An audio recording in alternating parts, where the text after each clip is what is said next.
Now we start today new chapter number 14, statistics. Statistics subject यहाँ 10th के अंदर lesson है, चैप्टर है। तुम आगे पढ़ोगे मैथ्स के अंदर तो स्टैटिस्टिक्स एक सब्जेक्ट की टाइप भी आएगा। 11th में 12 में स्टैटिस्टिक्स होता है, अकाउंट होता है, बीए होता है, ऐसे तरह सब्जेक्ट के फॉर्म में आएगा। We have study only one chapter. Here we start with introduction. First I can give the knowledge. Statistic derived from the Latin word. Statistic Latin word status से आया हुआ है। स्टेटस का मीनिंग होता है पोजीशन, किस टाइप की position है, कैसे गवर्न कर सकते हैं, हैंडलिंग कर सकते हैं। जो डेटा कलेक्ट करें इसका डिस्कशन करके हम किस टाइप का स्टेप लेना, किस टाइप का स्टेप नहीं लेना। सपोज घर के अंदर सैलरी 50,000 है, पापा की सैलरी 50,000 है, तो कहाँ एक्सपेंस करना, कितना मतलब इंस्टॉल करना, कितनी फीस भरनी, ऐसे डिवाइड हैंडलिंग करना। इसके ऊपर से वर्ड निकला गवर्न या position. Statistic means the collection of data. Suppose total 1000 salary की टोटल 50,000 सैलरी है, तो मैं डेटा कलेक्शन करूँगा भी किस में खर्चा करने का है। तो for the rent, for the installment, for the fees, for the home या डोमेस्टिक पर्पज, फॉर दूसरा पर्पज, ऐसे डेटा कलेक्ट करना मतलब।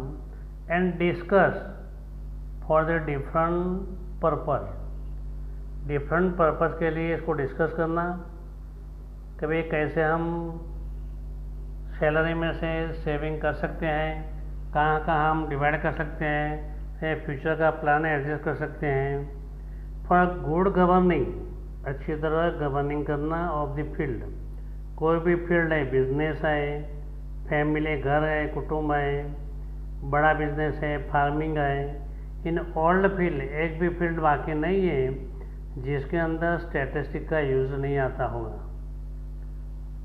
सपोज फैक्ट्री की बात करें, कितने वर्कर हैं, कितने ऑफिस स्टाफ हैं, कितनी सैलरी है, टोटल इनकम कितनी है, टोटल लॉस कितना हुआ, टोटल प्रॉफिट कितना हुआ, सेलिंग कितना हुआ, ये सब डेटा कलेक्ट करते हैं, उसको दे स्टैटिस्टिक बोलते हैं। तो मेजर अभी यहाँ से जो ऊपर मैंने बताया वो एग्जाम में आने वाला नहीं, खाली ओनली फॉर नॉलेज। अभी यहाँ स्टैंडर्ड 10th के लिए यहाँ से चालू होता है।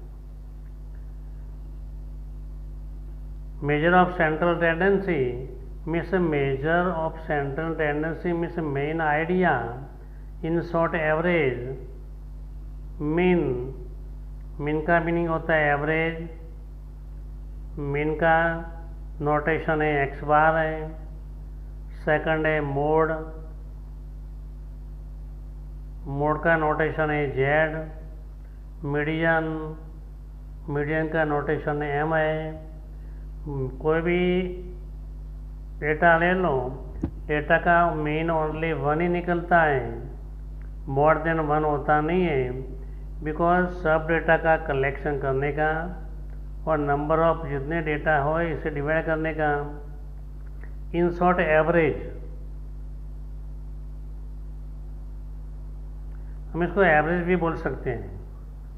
सेकंड है मोड। मोड का मीनिंग मैक्सिमम रिपीटेड नंबर, जो ज़्यादा टाइम रिपीटेशन होता है उसको मोड बोलते हैं। और मीडियन, कभी इसको अरेंज इन असेंडिंग ऑर्डर, पहले छोटा और बड़ा, असेंडिंग ऑर्डर, हमें ऑड या इवन है इसके हिसाब से फॉर्मूला लगाने की, इसको बोलते हैं मीडियन। तो data collection mainly 2 type, data collect in main 2 type. Number 1 ungrouped data and second group data. First of all, ungrouped data, the data which is discrete form. X, for example, marks obtained by 15 students in class of 100 marks. Class out of 100 marks, तो एक student को 80 आया, second को 35 आया, third को 89 आया, fourth को 90, 92, 99, 49, 59, 62, 45, 15, 8, ऐसे तो 100 के 100 मतलब लिस्ट बनाना पड़ता है। मीन्स 100 स्टूडेंट का लंबा लिस्ट होगा तो आधा पेज भर जाएगा या 5-6 लाइन भर जाएगी। सेम डेटा को हमको ग्रुप के अंदर करना हो तो ऐसे पार्ट करने का, भाई 0 से 10 के बीच में कितना, 11 से 20 के बीच में कितना मार्क्स है, 20 से 30 के बीच में कितना मार्क्स है, ऐसे पार्ट कर दो। तो collection in arrangement in table form, table form में भी दो टाइप होते हैं। एक सिंपल टेबल होता है जिसके अंदर XI और FI होते हैं, दूसरा क्लास के फॉर्म में होता है। जैसे 0 to 10 वाले स्टूडेंट कितने हैं तो 2 है, 11 से 20 वाले कितने हैं, ऐसे तो अलग अलग स्टूडेंट हो गए, इसके हिसाब से अरेंज करने का है।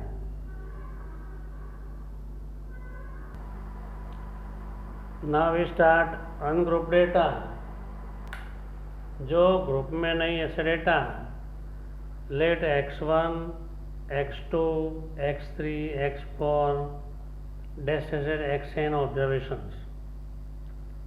तो नंबर ऑफ ऑब्जर्वेशन कितने हैं, 1, 2, 3, 4, 5, 6 n तक है। तो number of observation equal to n। तो मीन के फॉर्मूला है mean equal to sum of all observations upon number of observation. जितने ऑब्जर्वेशन है इसका प्लस कर दो एंड कितने ऑब्जर्वेशन है इससे डिवाइड कर दो। x bar equal to x1 plus x2 plus x3 plus xn upon n। Total n observation है इसे n से डिवाइड किया, x1 plus x2 total xn है, सबको एडिशन किया।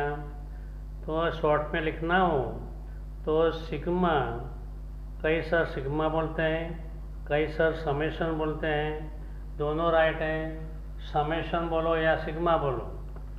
तो sigma i equal to 1 to n, summation i equal to 1 to n xi upon number of observation n है, 1 से लेके n है, तो i की जगह 1 पुट कर दो तो x1 हुआ, सिग्मा मतलब प्लस 2 पुट कर दो, प्लस 3 पुट कर दो, प्लस n तक है तो ऊपर वाला ही हो गया upon n।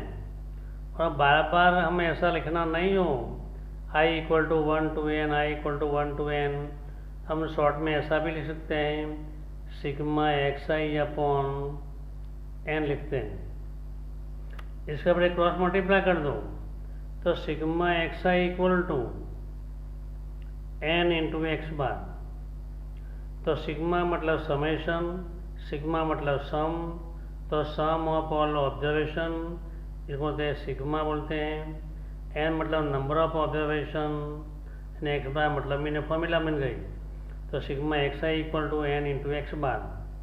Suppose question number 1 हम लेते हैं, find the mean of data 1, 3, 7, 9, 5, 6, 4 7 student obtain the marks from the 10 marks test। Suppose कर दो तो आंसर है mean x bar equal to sum of all observation upon number of observation equal to, सबको हमने plus किया, 1 plus 3 plus 7 plus 9 plus 5 plus 6 plus upon 7, total किया तो 35 upon 7, तो 7 5 जा, तो इसका आंसर मिला mean x bar equal to 5। In short average बोलते हैं। फिर बात है ग्रुप डेटा की। तो ग्रुप के अंदर दो टाइप के ग्रुप होते हैं, एक सिंपल ग्रुप होता है, दूसरा होता है क्लास वाला ग्रुप होता है। सिंपल XI FI दो ही होता है, सेकंड होता है क्लास 0 to 10, 11 to 20, 21 to 30, ऐसे क्लास में दिया होता है। इनमें 3 फॉर्मूला हैं। एक x bar equal to sigma F I x I upon n, f और एक्स का मल्टीप्लाई करने का और सबका प्लस करने का अपॉन फ्रीक्वेंसी का एडिशन सिग्मा एफ आई बोलते हैं, equal to sigma F I x i, sigma F I equal to n बोलते हैं। And second formula for class x bar equal to sigma F I x I upon sigma F I, this is known as the direct method. X bar equal to A plus sigma F I D I upon sigma F I, this is known as the assume mean method. हमने mean assume किया तो D I equal to X I minus A मतलब assume mean है, D मतलब difference है। Third है मतलब step deviation method.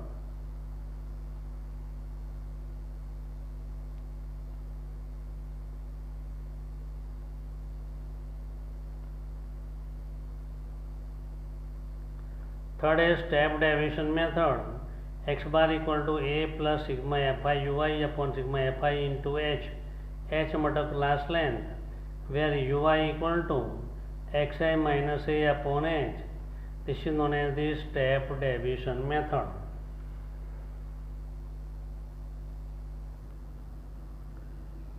Now we start again, write the formula x bar equal to sigma fi xi upon n. This is known as the direct method, sigma fi xi equal to n. Second formula x bar equal to a plus sigma fi di upon sigma fi or a plus sigma fi di upon n, where di equal to xi minus a equal to assume in sigma fi di equal to sum of product of fi and di. This method is known as the assume in method. This is direct method, assume in method. Third method, x bar equal to a plus sigma fi ui into h or a plus sigma fi ui upon n into h. This is known as the step deviation method. A means assume in, h means class height or class length, sometime it is known as the c, ui equal to xi minus a upon h. जब formula पूछे तो ये लिखना जरूरी है, ये लिखना जरूरी है, what is D I, what is A लिखना जरूरी है। Question number 1, write the direct formula for the finding mean of data. तो X bar equal to sigma F I x I upon N और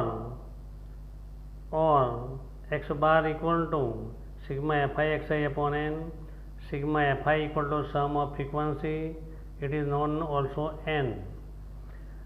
Question number 2, write the assume in method for the finding mean of data. We have to write assume in method.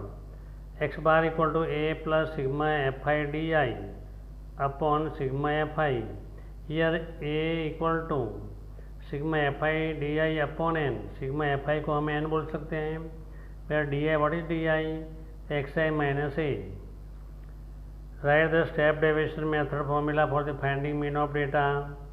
The formula is x bar equal to a plus sigma fi ui upon sigma fi into h or a plus sigma fi ui upon n into h, where ui equal to xi minus a upon h equal to class length या class height, a means assume mean। इतनी formula learn करनी पड़ेगी। अगर ये formula आ गई तो mean का जो एक्सरसाइज है 14.1 you have to completely clear. Thank you.